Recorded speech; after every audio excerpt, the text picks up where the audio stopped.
So in the meantime, tell me how your week went. Tell me something new in Shanghai, or I guess. New Year, I said, we're simulating World War One in social studies. How are you simulating? Like, there's the simulation, online simulation, and like we're split into different countries, and we just decide on what to do, like move what troops where, and like invade or not. So what country are you? Russia. You're Russia? Yeah. Russia was it the Soviet Union back then? No, it's still Russia. Not yet. Oh, so Yeah. interesting. All right. Well, there's a lot to talk about with World War One. And once you're done with World War One in high school, you're gonna dive into World War Two. Did you know that in 9th and 10th grade? No. Yeah. So have you heard of the books Anne Frank and I've heard of the book. I haven't read it. and Night? It's good to kind of read them ahead of time, also because you're gonna get them in 9th and 10th grade, which counts for your grade, right, in school. So doing it early, understanding World War II, the context of it, will be pretty good. But I think starting with World War One is good. It'll give you context into World War II.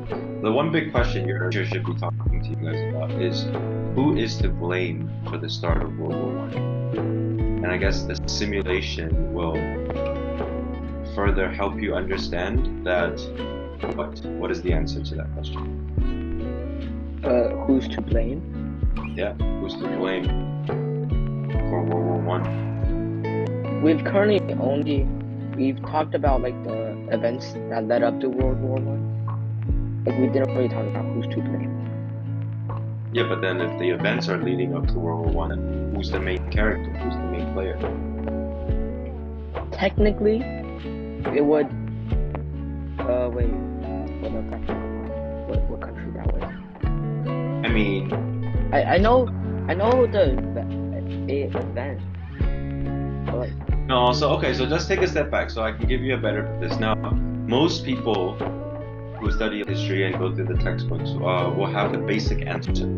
So it was kind of a trick question when I asked you who's to blame, because the real answer should be no one or everyone. You understand? yeah. If you actually understand history and understand how complex everything was, you can't really point a finger at one person. And if you actually understand world wars, the whole reason it's called a world war is because the whole world is at war. And that's the reason why world wars are so scary, is because there is not one bad person, right? It's almost like all the bad people in the world wait for the moment they can do something bad, they'll do it in that moment. And when everyone decides to do something, whether it's amped up or whether it was caused just last week, it all seems break out at the same time. If you guys are learning anything about World War II, okay, just understand that at World War One or Two, most likely you'll get to these essay questions. You will be forced to take a stance, okay? And whichever stance you take, it goes back to the same thing we've always been doing, which is whether it's like a persuasive essay or a research essay. It all comes down to writing and communicating what you understand. So the more research you do, actually, the further away you'll actually be from pointing out a single person or a single country. And that's just kind of the irony of it. You know the irony? The more you know, the more you don't know. Have you heard of that? No. Yeah, so you can apply this to everything in life. You can observe a person who understands a lot, they're usually more careful with what they say. And it's because they know that there's no black and white to an answer, usually if it's like a complex question too. So this idea of the more you know, the more you don't know, is pretty cool, right? A person who, for example, doesn't understand math and is living in the world, right? They think they know everything, but then the moment they encounter numbers, right, now that world of math opens up, which then you can make the claim, right? The more they know, the more they don't. You get it? Yeah. Yeah. There's also another thing called the Dunning-Kruger Effect, where I sort of heard of. yeah, a person is somehow very confident when they don't know a lot of what they're talking about. So it's a good thing to bring up, especially when they even have a graph. But what Wikipedia is, there's a cognitive bias in which people with limited competence in a particular domain overestimate their abilities. So it's almost the opposite of it. The less you know, the more you think you know, right? Yeah. And then you observe people. You can use it to your advantage, right? Oh, this person is too confident in what he's saying. Then you can kind of make a judgment. Does he know what he's talking about or does he not? Because it comes down to whether or not you should trust him. So people who understand this are less likely to get what? Scammed, right? Because here's a example. The more you understand money, for example, right? The more you know money there's no 100% formula to being a billionaire. There's some luck involved, there's some techniques involved, there's knowledge involved. But then you get these people on the internet or YouTube because they're gonna pretend, oh, I know what's gonna happen. Trust me, right? Based on these graphs, these statistics, next month, the stock market's gonna crash. Give me your money, I'll help you manage it, and I'll make you a lot of money. You gotta be careful with those people because they're too confident in something that they shouldn't be confident. It's a cognitive bias, right? When they have reasoning or arguments that fall in line with this type of bias that you're talking about. Do you understand what 9th grade means? Do I need to give you that speech again? What does 9th grade mean? What determines whether or not you get into a good college? The GPA. GPA plus the thing that you said that was nothing to do with SAT. GPA plus SAT equals good or bad college or university, right? So then why is 9th grade important? Because these two basically happen between 9th and 12th grade. So what does it mean? Officially, the game starts first semester of 9th. Get it? Because these two things come from these 4 years. And if this is the game we're playing, then 9th grade first semester is when the game begins. And why do I call it a game? Because first, you need to, let's worry about GPA equals grade point, what? Average. So this is actually where, to a student, you have an advantage. Why? Why is what? Yeah, if this game is played on an average, right? Where is the loophole? I know. Any loopholes in this game? Same 8 classes. No. As a student, every year you take 8 classes. The loophole is, do you think 9th grade is going to be as hard as 12th? Or harder or easier? Oh, so you get great grade in 9th grade and then just do good in like 11 and 12. Exactly. Isn't that the loophole then? If you're a player and playing this game, then you'll be like, oh, it's raising in difficulty, yet I'm doing an average, which is it's a constant across the 4 years. So then my advantage comes within the first 2 years. But then what makes you also breaks you, right? Which means if you don't get a good average in 9th and 10th grade, what happens? Or good grades in 9th and 10th? You have to get good grades in 11 and 12. Which is just naturally harder because, right? Think about just the math you're going to learn in 12th versus the math you're learning in 9th. But there is obviously for them it's okay. Why? Because they're playing with your age, right? Because 9th grade you might not know that much, so by giving you this, it feels like the same difficulty, and as you get older, if I give you harder things, it should average up, right? Yeah. But then if you know this beforehand, you can kind of hack this process.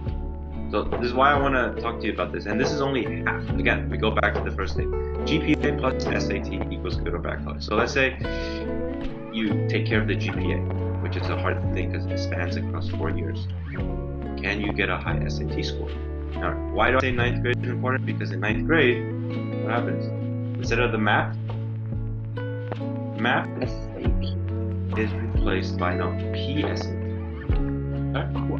A pre-SAT. Pre-SAT, yeah, exactly. And now the PSAT is almost a copy of the SAT. It's just it's easier, right? And it's scored a little bit different, but the structure is the same. What is the structure? Math and verbal, right? You need high scores, and SAT right now it's 800 math, 800 verbal. So basically in the PSAT, if you fail, if you get a really bad grade, it'll be impossible for you to kind of catch up by 12th grade. It's one of those tests where they test for your skill level and you're not supposed to be able to, study for it. So it's an aptitude test. Alright, so 9th grade. Have we talked about this? Yeah, because you're in 8th grade. And look at it. We are, what? November 27th. When does 9th grade start? August of 2024, next year. So August, 8 months, plus now December, you have a month.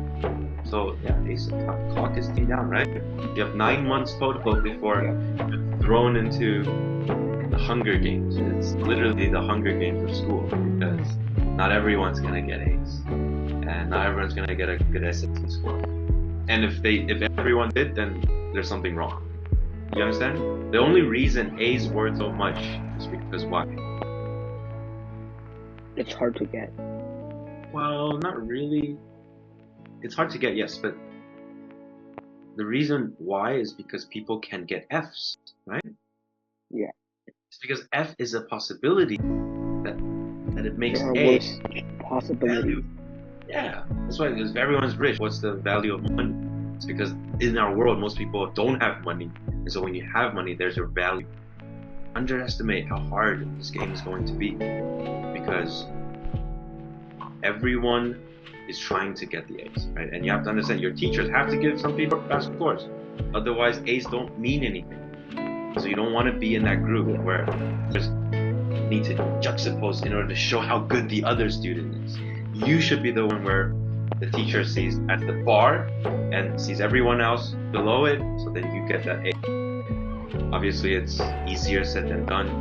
You have a lot of competition in your school year. I know how tough SAS is, but that's why I needed to give you this talk again, right? Because you're not the top of your class right now, right? In 8th grade. So I need to be here to remind you, okay, whatever you're doing to get you in this level, make sure you tune it down and start tuning up that studious side, that A student side of it.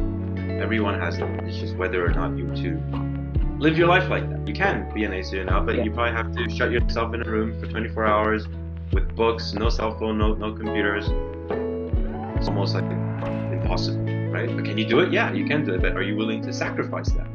Some people actually wake up and they'll do the sacrifice, but what I'm trying to tell you is we have 9 months. I'm laying it out in front of you, 9 months. And at some point within the 9 months, you'll need to kind of decide, okay, here's when I need to stop what I'm trying to do and change a little bit so that I get a little bit better. Because 9th grade is not going to be easy, and neither is 12th grade or 11th grade. So if you know this game and everything's going to be relatively easier, 9th and 10th, let's get all A's here, right? The PE classes, the art classes, the music classes, Chinese classes, straight A's in those. Give yourself some room for the harder classes, but still, English, math, all of them are still relatively able to be conquered, right? The mountains can be conquered. You want to get A's, you can. AP, US history, chemistry, biology. Those are the classes where some people, even if they try to get A's, they might not get A's. You know what I mean? So give yourself some room. That's the best I can say. Let's talk the end of the story, right? Which is the most ironic thing. And you should have been able to tell me what happened at the end of Animal Farm. So, if you don't know, this story is basically in a circle. So basically, if you remember what happened in the beginning, you will know what happened.